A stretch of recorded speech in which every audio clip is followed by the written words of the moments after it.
Hey folks, welcome back to my coronavirus edition of Drive Thru History. I'm Dave Stotts. We had lots of great feedback on the concept of looking for fun historical connections wherever you can find them during our quarantine.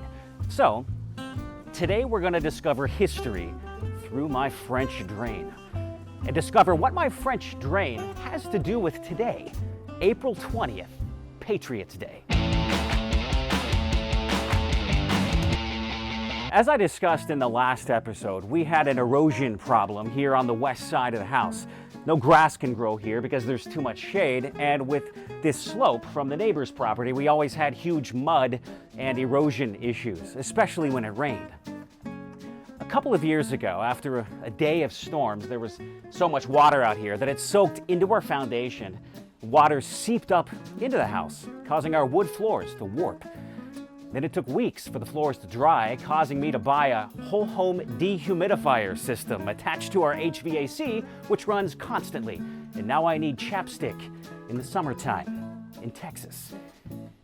But I digress. Finally, I installed this gravel yard, basically a big piece of landscaping fabric with several inches of gravel on top, which solves the erosion issue, and what water does threaten to flood down to the foundation goes into an amazing piece of drainage technology, the French drain.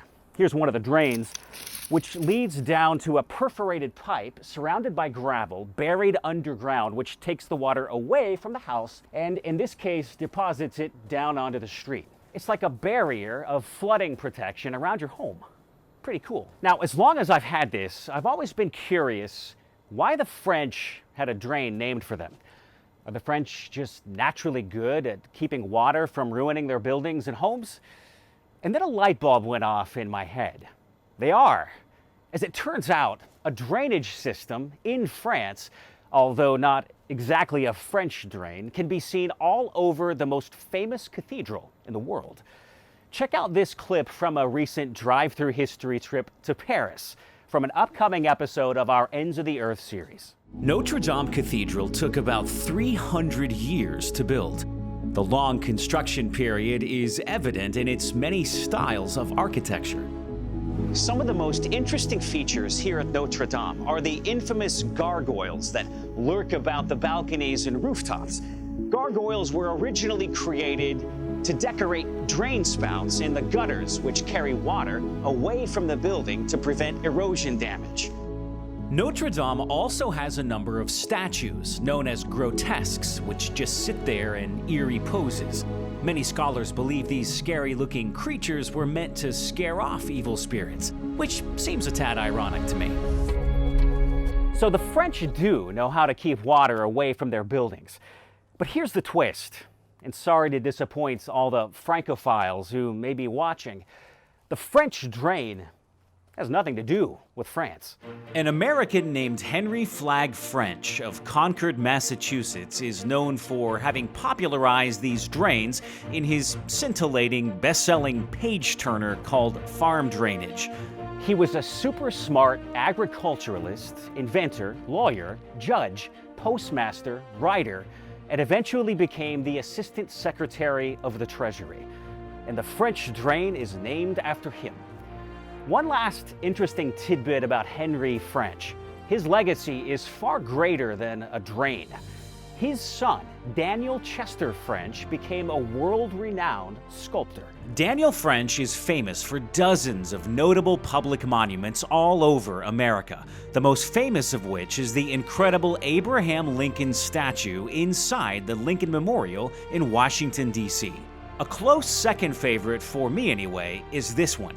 It's called the Concord Minuteman, right by the famous Old North Bridge, just outside Concord, Massachusetts. It was at this bridge that the very first battle of the American Revolution took place, where colonial militiamen, known as Minutemen, first fired against British soldiers, essentially starting the American War of Independence. It was the famous shot heard round the world, as Ralph Waldo Emerson would famously describe it. Pretty cool, the son of the man my drain's named for sculpted a famous statue that celebrates the battle that began America. Okay, so that's a little convoluted, but hey, I'm quarantined here. The famous battles of Lexington and Concord that started the Revolutionary War are commemorated today as Patriots' Day. And as luck would have it, that day is today, April 20th, Patriots' Day. So, thank you, Henry French.